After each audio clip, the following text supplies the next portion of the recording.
Salut à tous, c'est Pank de la chaîne, bienvenue sur cette vidéo qui continue notre cheminement sur la méthode Silva. On est sur la deuxième soirée, première partie, et on s'est focalisé sur les expériences que José a menées avec les enfants, qu'il a donc formés pour devenir plutôt clairvoyants, développer de la clairvoyance. Et on est sur la notion intéressante de forme-pensée. Donc, la possibilité que nous tous, chacun à notre manière, dans nos croyances, nos peurs, nos pensées, etc., on puisse créer une pensée qui prend forme. Pas dans le monde objectif, mais dans un monde subjectif et qui peut être potentiellement capté si les personnes se mettent à niveau. En gros, à radio, tu trouves la même fréquence et potentiellement, tu peux avoir une réponse par rapport à ça. Alors, il y a une deuxième expérience dont on va vous parler. Est-ce que c'est tout de suite? Attends, je continue. Blablabla. Maintenant, à partir de là, nous avons continué avec l'idée que ce que l'on crée psychiquement, un autre peut le voir psychiquement. D'accord? Ça, c'est l'élément vraiment subjectif, peut-être capté par subjectif, parce que comme il disait, et ça on le verra un peu plus tard, c'est compliqué de dire que le subjectif fasse forcément quelque chose sur l'objectif, donc que le psychique puisse faire un truc sur le physique, bien que, on sait que ça peut être le cas, mais ce n'est pas ce vers quoi il s'orientait au départ. Blablabla. Alors, c'est là ou pas? Attends, faut que je te fasse pas de bêtises. Alors, vous voyez, qu'appelons-nous la réalité? Ce qui peut être perçu à partir de la même dimension, confirmé à la même dimension. Donc ça, pour eux, là, pour lui, j'ai trouvé que cette définition-là, elle est vraiment intéressante. Qu'appelons-nous la réalité? Ce qui peut être perçu à partir de la même dimension, confirmé à la même dimension. En gros, une gourde, vous voyez la gourde, Lee voit la gourde, on voit la gourde, sur la même dimension, on est d'accord. Si par contre, je vous dis, tiens, là, j'imagine que je mets une flamme, bah, si tu ne vois pas de flamme, c'est qu'on n'est pas sur la même dimension d'imagination, de transe, de qu'importe ce qu'on va appeler, ou vibratoire. Mais si, admettons, tu as vu une flamme, bah, c'est que tu as répondu à ma suggestion, mais dans ce cas-là, qu'importe. Si, admettons, tu fais une hallucination positive, si on reste sur l'hypnose, bah, c'est que tu es rentré dans un niveau qui est le même état que celui que j'attendais. C'est-à-dire, on est sur le même niveau où la suggestion, l'idée devient une réalité. Et si on va plus loin dans la forme pensée, bah, c'est un peu la même notion. Donc, la réalité, pour lui, c'est cette notion par rapport à un point de vue commun, à un moment donné, à une dimension ou à la même dimension. Oui, et ce n'est pas qu'il y a une personne qui dit « j'imagine une flamme, est-ce que toi aussi tu imagines une flamme ?» C'est « qu'est-ce qu'il y a dans ma main ?» Exactement. L'autre personne, si elle est justement dans cette même dimension, peut détecter quelque chose qui est non physique. C'est vraiment extraordinaire, oui. Alors, un problème, car nous détectons avec un sens psychique à une dimension et nous essayons de confirmer avec le sens biologique à une autre dimension. Donc là c'est ce qu'on vous disait il y a quelques instants, cette problématique qu'il va y avoir de dire oui, mais c'est très bien ce que tu es en train de me dire, mais comment je peux le prouver d'un point de vue physique, qui est quand même l'élément où on voyage au quotidien, on est dans le monde physique. Donc comment on fait? Donc certaines choses que nous pouvons faire, oui, mais certaines choses que nous ne pourrons pas faire, car elles sont strictement à la dimension psychique. Comment pouvons-nous utiliser le sens biologique pour détecter à une dimension psychique? Oui. Avec un sens biologique, nous avons besoin d'un sens psychique pour être utilisé pour confirmer à la dimension psychique. D'accord? C'est le principe même du cas. Où on se dit, je tente d'avoir quelque chose d'un point de vue biologique, physique, et j'utilise pour ça le psychique, donc en gros le subjectif, pour essayer d'aller capter ce qu'il y a dans l'objectif. Mais je ne peux pas le faire nécessairement que objectif, à moins que je palpe et que je fasse bien sûr des radios, des trucs, des machins. Donc je suis obligé de passer sur un autre monde pour essayer d'aller capter ce qu'il y a dans le monde objectif. Pour l'instant, c'est ce qu'il propose. Nous avons besoin d'un sens psychique pour être utilisé pour confirmer à la dimension physique. Donc, nous devons nous redresser ici. Et comment allons-nous apprendre à faire cela? Et pour quelle application?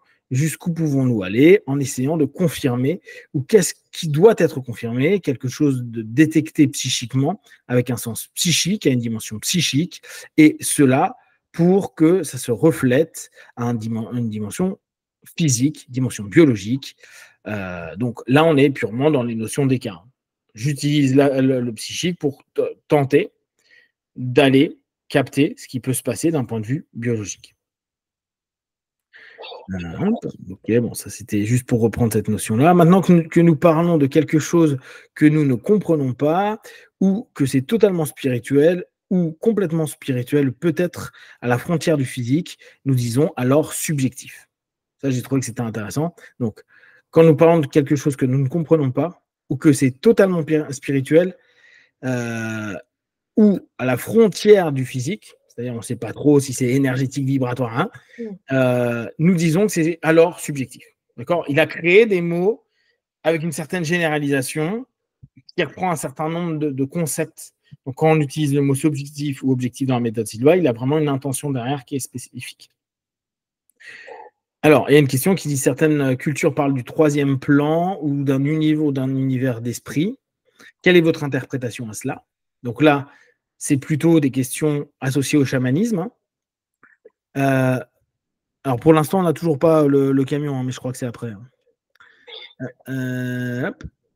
Eh bien, c'est comme dire le paradis et l'enfer. Donc, en fait, lui, il refait des analogies par rapport à la, on va dire, la spiritualité plutôt qu'à la religiosité.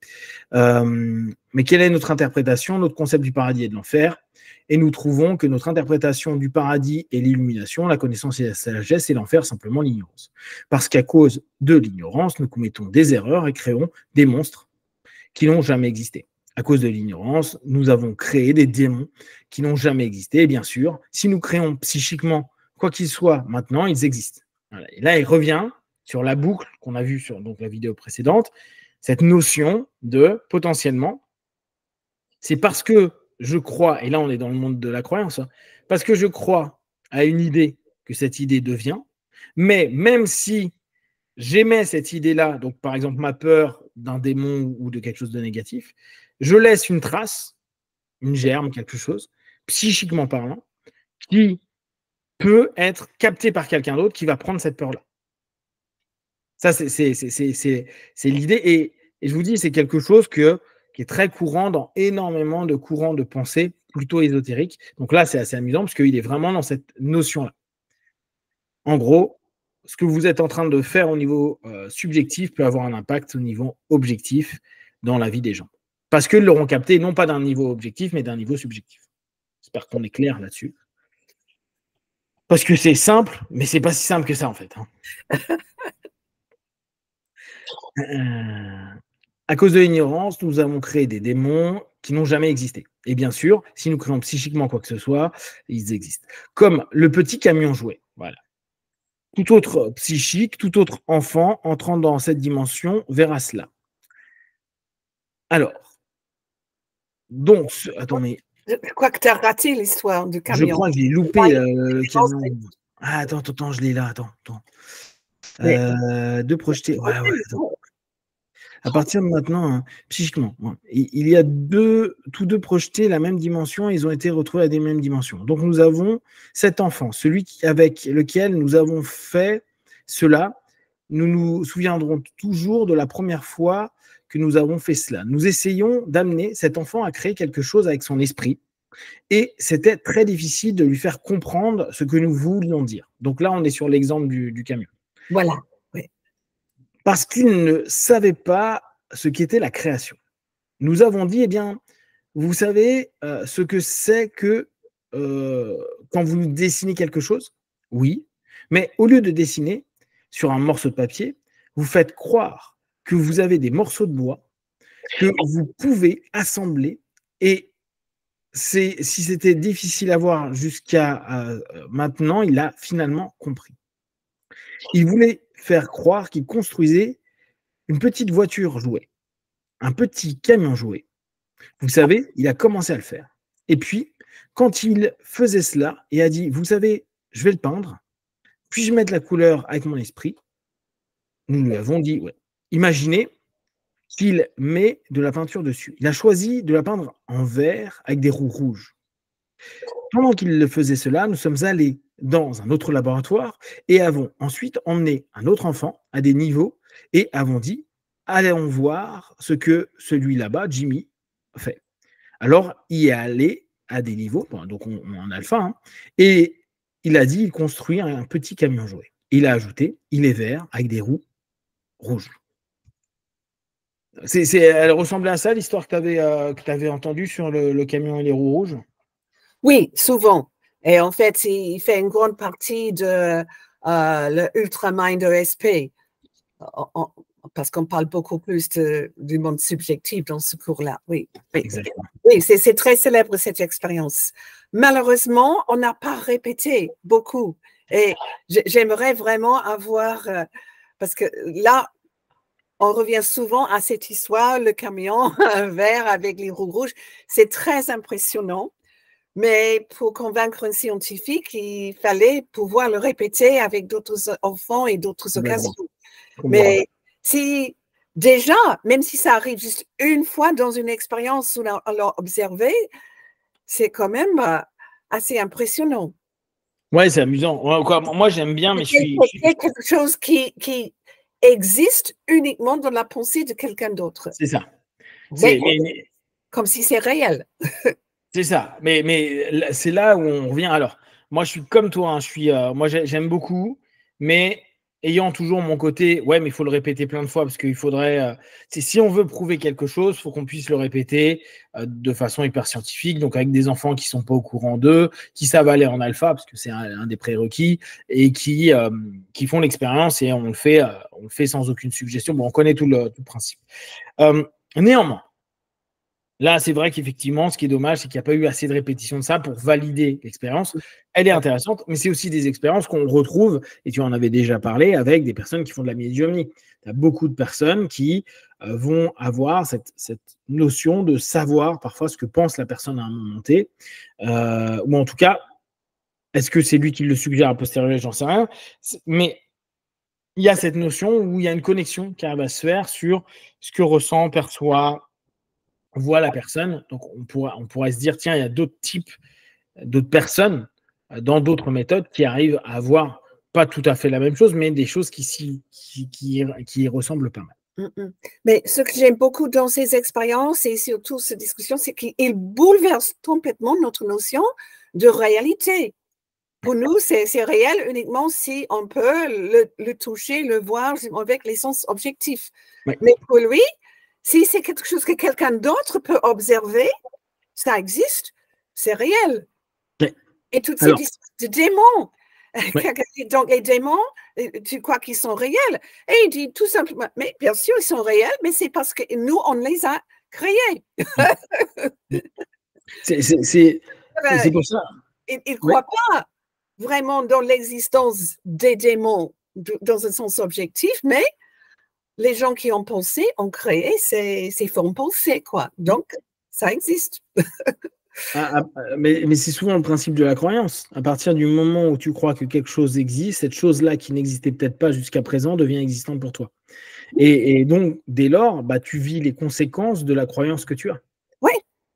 C'est assez rare que quelqu'un qui n'adhère pas du tout à une croyance arrive à vivre la même expérience que quelqu'un qui a une croyance. Et si parfois c'est le cas, dans ce cas-là, il devient croyant, justement, croyant de quelque chose, X ou Y. Mais tu vois, c'est toujours compliqué. Ouais.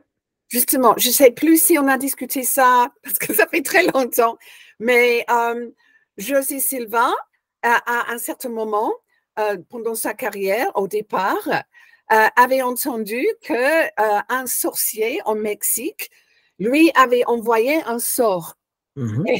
Et tout le monde disait, oh là là, ce sorcier, il est très... Mais José, justement, savait très bien que c'était juste une pensée. Et que si lui, il y croyait, il allait participer à cette pensée. Mais lui, il n'y croyait pas. Donc, il savait que ça existe uniquement dans son imagination. Mais pour moi, ce n'est pas réel parce que je n'accepte pas. Donc là, il a vraiment introduit Et en fait, il a même fait exprès sortir tous les jours, se promener dans la grande rue de la ville pour que tout le monde le voyait et tout le monde demandait Monsieur José, comment ça va? Justement, demandant est-ce qu'il est. Je vais vraiment de mieux en mieux. Il voulait vraiment montrer à tout le monde que ce type de magie noire, si vous voulez, bien sûr, n'avait aucune influence du tout, à moins qu'on contribue soi-même avec la croyance soi-même. Et tu vois, c'est intéressant parce que si tu regardes, qu'importe la confession, on s'en fout de savoir juif, chrétien, musulman ou hindouiste, tu remarqueras que les personnes qui sont dites envoûtées ou qui ont reçu de la magie, qu'est-ce qu'ils font les moines, les prêtres ou les imams ou qu'importe? Ils leur disent, bah, tu répètes des évangiles, des prières ou des sourates. Et c'est assez intéressant parce qu'en fait, c'est quoi? Souvent, c'est des phases des livres saints qui disent je suis protégé, Dieu est là pour me protéger, ou Jésus est là pour m'aimer, ou quoi qu'il arrive, si je reste dans la voie de Jésus, de Dieu, de Allah ou de Yahvé, tout se passera bien et je serai OK. Et en fait, si tu regardes, c'est quoi? C'est un travail qui permet de dissoudre la peur de se dire quelqu'un de mauvais a utilisé un sorcier pour me faire du mal, parce que tu mets quoi? Une croyance supérieure qui est en général Jésus, Dieu, Allah ou Yahvé, qui est au-dessus de tout et qui, dès lors, par rapport de ratio de force et de croyance, va déliter le mal qu'on a voulu te faire. Et si tu regardes, ils te disent tout le temps la même chose. Tu vas réciter 500 fois ça, tu vas faire des ablutions et tu vas faire ça. Et si tu regardes, c'est juste des rituels qui permettent justement de sortir de la croyance que quelque chose peut t'arriver de mal pour te focaliser sur la croyance que quelque chose de bien, Dieu, il y a un archange ou je ne sais pas quoi, vient t'aider et te protéger. Et si tu regardes les spiritualités, qu'elles soient hindouistes, bouddhistes, alors bouddhistes, je sais pas, je connais moins, mais shintoïstes, chrétiennes, musulmans ou n'importe quoi, ça a à peu près toujours la même réponse quand il y a de la magie noire. Donc, c'est exactement ce qu'a fait José, mais en disant, bah non, moi, tout ça, ça me touche pas, parce que je crois en autre chose qui me dit non. Et en plus, vu qu'on sait que lui, il était très pieux, le rapport, je pense à Jésus est là, j'ai une mission pour lui, etc., bah, ça fait que c'est pas un problème. Mais c'est super intéressant parce que c'est là où on se rend compte que ouais, les démons, le mal et tout ça n'existent qu'à partir du moment où tu acceptes la croyance que ça peut te toucher. Ça ne veut pas dire qu'objectivement, et c'est là où il faut faire attention, des gens mauvais, il y en a sur Terre. Et c'est pas parce que tu te dis non, mais aucune chose mauvaise me touchera qu'un jour, tu n'auras pas le malheur de croiser une personne mauvaise qui ne va pas te tuer, tu vois. Ouais, dis-moi. Voilà l'importance de la phrase que les gens disent c'est négatif. Les pensées et les suggestions négatives n'ont aucune influence sur moi. Ouais. Voilà. Exactement. Ouais, ouais. Ouais. Est-ce que je t'ai raconté l'histoire de comment José a libéré un enfant d'une entité l'enfant était supposé être possédé? Je t'ai raconté ça? Je suis pas sûr, vas-y, tu peux le répéter si tu me l'as raconté. De toute façon, on a demandé à José de venir. Cet enfant était supposé être possédé par un mauvais esprit. Et José, au lieu de dire, mais non, c'est pas vrai, c'est juste une pensée, ça n'a aucun. Lui, il disait, mais elle, l'enfant, c'était une fille, et toute la famille y croyait tellement que j'ai dû quand même respecter leurs croyances et j'ai dit tout simplement, j'ai parlé comme s'il y avait vraiment un mauvais esprit et j'ai dit, écoute, à cet esprit, quitte cet enfant et viens en moi. Et comme ça, justement, tu la laisses libre. Je t'invite à entrer en moi. Et quelqu'un dit, comment tu as osé performer ça? Il dit, parce que moi, je n'y crois pas. Donc, je suis plus fort. Mais pour quelqu'un qui a le moindre petit doute, l'idée est horrifiée. Mais pour lui, il était certain sûr que ça ne pourrait pas l'influencer. Et effectivement, à ce moment-là, l'enfant a dit, l'esprit, il est parti. Oh, monsieur Sauveur, je suis libre, etc. Donc, c'est... Ouais, mais tu vois, a habité quand même dans une société qui avait toutes ces anciennes croyances. C'est là où tu vois, c'est compliqué parce que on est entre là, tu vois, on pourrait te l'expliquer d'un point de vue psycho, on va te dire bon tu t'es accroché, mais il peut y avoir aussi un vrai rapport subjectif. C'est moi souvent, moi je suis vraiment parti du monde tout ce qui était justement énergie ésotérique, etc. Je l'ai beaucoup étudié, puis l'hypnose m'a complètement fait décrocher de ça, même si je lis encore, mais j'ai plus du tout les croyances. Et j'ai des copains qui sont encore énormément, qui même vivent complètement au travers de tout ça. Et on parle souvent de ça. Et je dis, t'es sûr que c'est pas juste psychologique, quoi. Ils me disent, non, il y a quelque chose. Alors, tu vois, ça revient exactement à ce que José disait. Il dit, non, là, effectivement, il y a une énergie ici qui est négative. Je dis, mais moi, je n'y crois pas à ton énergie négative, ça me fait rien. Et Et dès lors, tu vois, on rentre dans des débats à dire est-ce que parce que moi, je suis persuadé qu'il ne se passera rien, bah, dès lors, je ne laisse pas l'ensemble des pensées, parce que tu sais, il y a le rapport de l'égrégore. L'égrégore, c'est quoi? C'est un ensemble de pensées communes qui auraient une influence énergétique, vibratoire ou n'importe quoi, donc à une certaine dimension qui pourrait impacter quelque chose.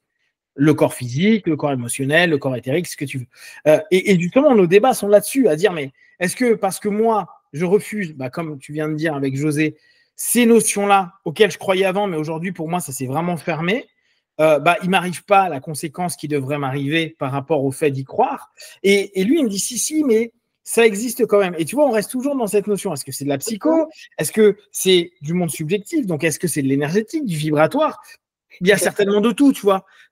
C'est juste que, vu que moi je suis un peu bête et méchant, je dis, bah non, c'est que de la psyché, même si mon expérience fait, mais c'est subjectif, là encore, tu vois. Sur un niveau, une dimension subjective, j'ai vécu des choses très bizarres où tu dis, ah ouais, c'est rigolo, là, il y a des choses bizarres. Mais, tu vois, il y a toujours ce questionnement, et pour les personnes qui, genre, tombent sur ces numéros-là, là, de cette vidéo et celle d'avant, vous pouvez vous dire, non, mais c'est des fous chez la méthode Silva, de quoi ils parlent?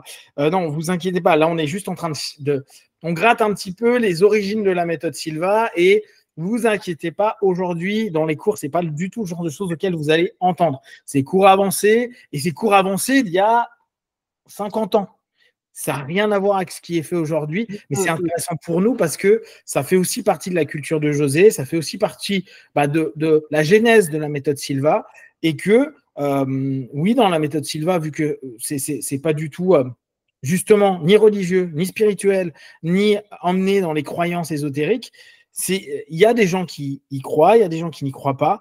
Ce qui est intéressant, c'est que nous, avec Lee, on aime suffisamment ce milieu-là et ce monde-là, et on connaît un petit peu, où on n'a pas de problème à dire ouais, peut-être que c'est vrai, peut-être que c'est pas vrai. C'est pas nous qui vous donnerons des réponses. Hein. On n'a pas raison de quoi que ce soit. On est juste en train d'y réfléchir, de cogiter, de se dire qu'est-ce qui fait que c'est vrai, qu'est-ce qui fait que c'est pas vrai.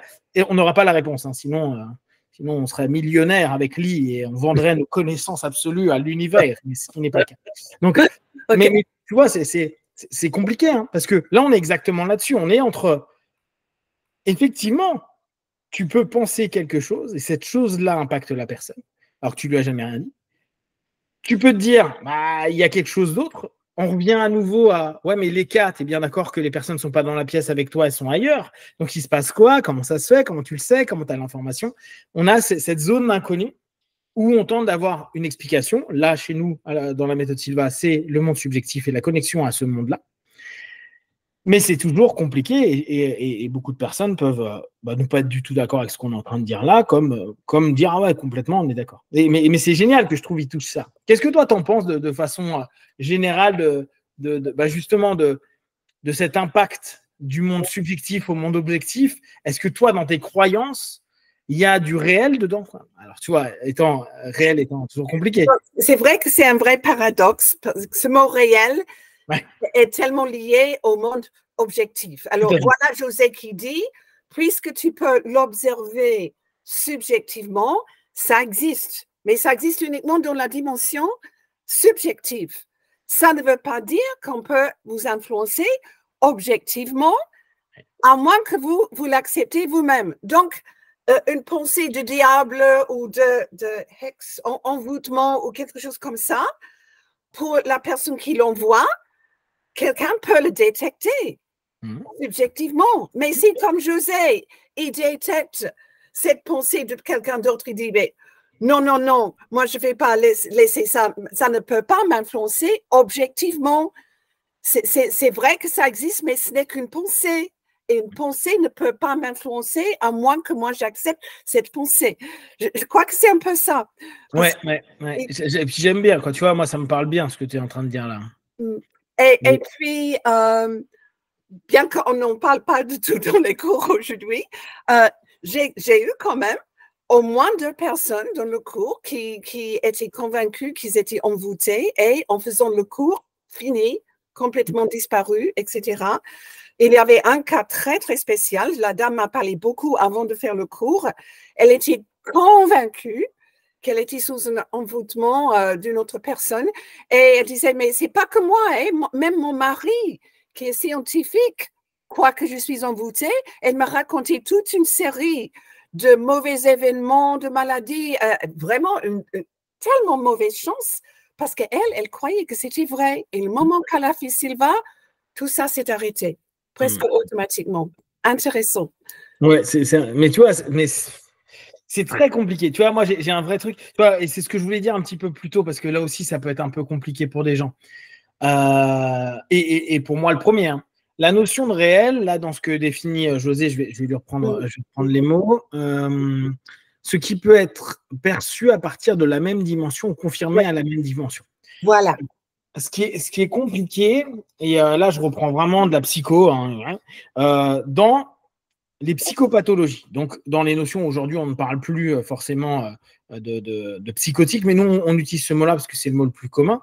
Le psychotique est celui qui n'est plus apte à capter la réalité, alors là, on va utiliser nos mots à nous, objective, et qu'il est persuadé que sa réalité subjective prend le pas sur la réalité objective, et dès lors, n'arrive plus à être normal. Alors, après, la normalité, on peut en reparler, hein, mais normal dans notre réalité.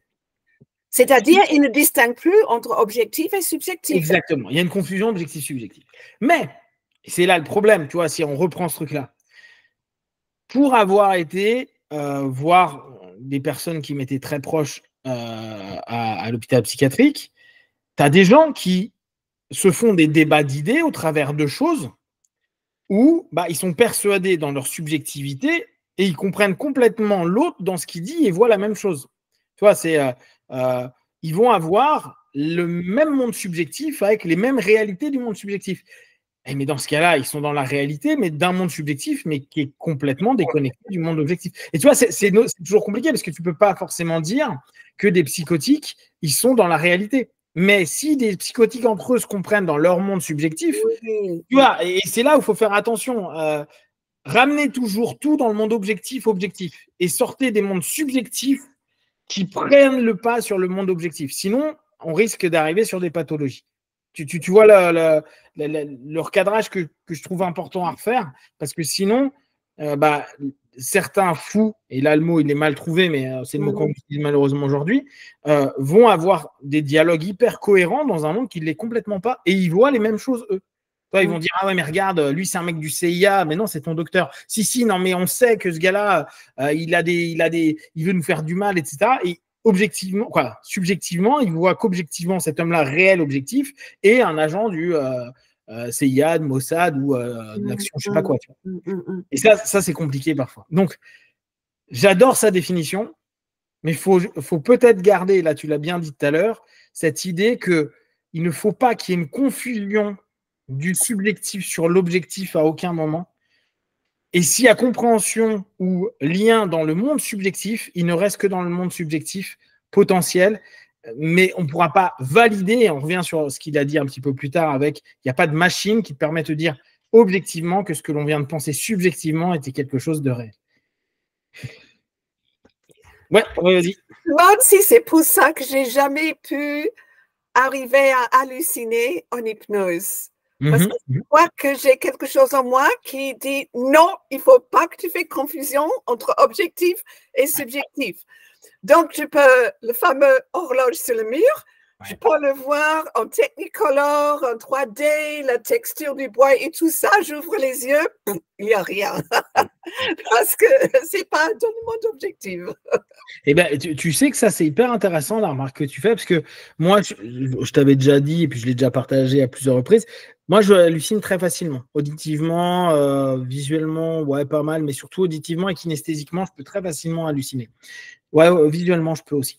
Et très souvent, je me dis, bon, il faut que j'arrête mes conneries, parce que moi, je fais plein de tests et plein d'expériences en auto-hypnose et tout, parce que je me dis, faut pas qu'à un moment, je pense réellement que ce que j'hallucine devienne le réel et qu'il puisse, je sais pas, me faire. Alors, c'est pas des grosses bêtises que je pourrais faire, mais tu vois, cette confusion entre le réel et le non réel, quand tu joues beaucoup dessus en hypnose, moi, il y a des moments, je me dis, arrête tes conneries parce qu'il ne faut pas trop jouer avec. Ouais, c'est rigolo de pouvoir sentir des trucs sur ton corps et tout, mais tu sais que c'est pas vrai. Quoi. Il y a des moments où tu te dis non, mais c'est vrai, pas vrai. Et quand je suis en demi-sommeil, tu sais, ce moment avant de dormir, il y a des moments où j'entends plein de choses et je dis non, mais tout ça, c'est du vent, c'est encore des alus que tu crées. Attention, parce que ça reste des alus. Mais tu vois, moi, je suis obligé de me dire c'est de l'alu. Tu l'as créé, tu l'as construit. Et quand il se passe un truc que je ne comprends pas, je prends toujours un temps à me dire, attends, est-ce que j'ai halluciné ou est-ce qu'il vient vraiment de se passer quelque chose? Alors, a posteriori, hein, tu vois, je vis mon action et tout. Puis après, je dis, attends. J'étais sûr d'avoir vu ça, mais en fait, ça se trouve, je ne l'ai pas vu du tout. Je viens de créer un truc qui m'a fait faire un geste bizarre, toi, en tout cas. Ou est-ce qu'il s'est vraiment passé quelque chose? Et tu vois, il y a des moments où tu dis, jouons pas trop avec les alus. Quoi, on peut jouer un peu, mais pas trop. Et ça revient exactement à ce que tu disais. Il y a des moments où je me dis, c'est bien de voir si on peut halluciner, mais faut pas trop, à mon avis, faut pas trop jouer avec, parce que nos psychés, au bout d'un moment, comme on dit, on a du mal à faire une différence entre ce que l'on imagine et ce qui est réel. Et parfois, ce qui est imaginé peut avoir une hallucination, en tout cas une création perceptible dans le réel, dans le quotidien. Je crois que j'ai dû être conditionnée en tant qu'enfant de ne pas, de bien distinguer entre réalité physique et imagination ou subjective, parce que ça m'a toujours été très, très fort. J'ai eu une seule hallucination dans ma vie entière et c'était quand j'étais dans le théâtre. On avait la permission de faire comme si. Et là, j'ai eu une vraie hallucination. C'était extraordinaire. Donc, je sais de quoi il s'agit. Oui, bien sûr. C'est vraiment là, en 3 dimensions, devant moi, mais je savais qu'il n'était pas là. Exactement. Ouais, il y a toujours, en fait, ce qui est cool, c'est qu'il y a toujours ce truc qui dit c'est pas vrai. Mais tu vois, il faut pas que tu sois, tu vois, je pense qu'il faille pas trop jouer avec, parce que il suffit qu'à un moment où psychologiquement tu es un peu down ou t'es pas bien. J'en sais rien, là c'est purement de la spéculation, mais je me dis que jouer trop avec les alus, ça pourrait nous emmener à des trucs pas toujours très bien. Et en général, vu que le cerveau, quand il est pas bien, il aime bien créer des trucs pas bien, c'est pas génial, tu vois. Mais après, c'est une hypothèse. Je te dis, pourtant, moi, je fais des tests, j'exagère même sur les tests à ce niveau-là, mais ça me permet souvent de me dire ça. Et la remarque que tu as fait, ça a vraiment pingé automatiquement, parce que je me fais régulièrement la réflexion à me dire, mec, c'est bien, mais les alus, c'est rigolo, mais pas trop, tu vois. Mais il ne faut pas confondre. Exactement, il faut jamais confondre, sinon tu pourrais. C'est le moment qu'on commence à vraiment confondre, c'est étiqueter la folie. Exactement, c'est psychotique. Tu rentres dans la psychose, en tout cas. Ouais, forcément psychotique. Ok, on va s'arrêter là. Donc, vous voyez, quoi, moi je trouve vraiment que cette partie-là, elle est super sympa. Il y a plein de choses. Et ce n'est pas des choses que vos instructeurs vous ont particulièrement parlé en cours. C'est pour ça que j'aime beaucoup ce temps qu'on prend avec lui de pouvoir vous le partager, parce que c'est d'autres façons de voir. Ça nous permet encore de mieux comprendre la méthode. Ça nous permet aussi de nous poser nous-mêmes des questions sur l'ordinaire, le quotidien, le subjectif, l'objectif, les créations de pensée, la force de vos pensées, etc. On reviendra dessus sur les semaines à venir. Vous allez voir, ce séminaire, il est super sympa et on découvre plein de choses au fur et à mesure. Dernière petite chose, j'ai vu que Lee tout à l'heure, hier, elle a envoyé. Voilà, je les ai là. Donc, tu as Sylvain Intuition, séminaire supérieur le dimanche 22 septembre de 9h à 18h, 165 €. Vous pouvez la contacter directement pour vous inscrire. Qu'est-ce que j'ai vu d'autre? Tu as renvoyé un autre mail aussi, je crois. J'ai envoyé le newsletter et j'ai aussi envoyé un juste au diplômé Sylvain. Parce que là, c'est un séminaire supérieur. Il faut avoir déjà suivi le stage de base. Mais exact. Le stage de base, c'est un peu plus sur l'intuition. C'est très ludique. Il ne faut pas avoir peur. Oui, il faut que je teste. C'est vraiment très, très ludique et les gens s'amusent beaucoup. Et il y a aussi plein d'exercices que Laura Silva a ajoutés dans le SIT que nous n'avons pas dans le cours de base. Donc, on a mis justement dans le 5e jour du cours. Exact. Donc, n'hésitez pas, c'est sympa. Il y a, pour ceux qui ont reçu la newsletter, il y a Ginger dessus, toujours beau gosse. Ginger? Oui, je t'ai connu depuis tard. Oui. J'ai eu de très bonnes réponses des gens qui ont des diplômés depuis très longtemps. Ah oui, je me rappelle de Ginger, je me rappelle comment tu étais triste. C'est chouette. C'est mignon. Donc, vous rappelle que notre chat Ginger, diplômé Silva, hypnotiseur extraordinaire. N'oubliez pas, Ginger, en grand. Alors, tu mettais le 18 septembre, conférence d'introduction. des soirées révision avec Christian. Vous avez tout. Vous allez avoir le calendrier, hein, n'hésitez pas à y aller. Il y a tous les présentiels, il y a tout ce qu'il faut. Donc, n'hésitez pas à aller sur les pages de la méthode Silva.fr.ch.be et vous aurez tout ce qu'il y a dans la francophonie. Et comme d'habitude, de tout ce qu'on propose dans Ecos Game, est juste pour vous tester, observer, analyser et conclure. Merci à vous, merci à toi, Lee, et à très vite. Ciao. Merci, ciao.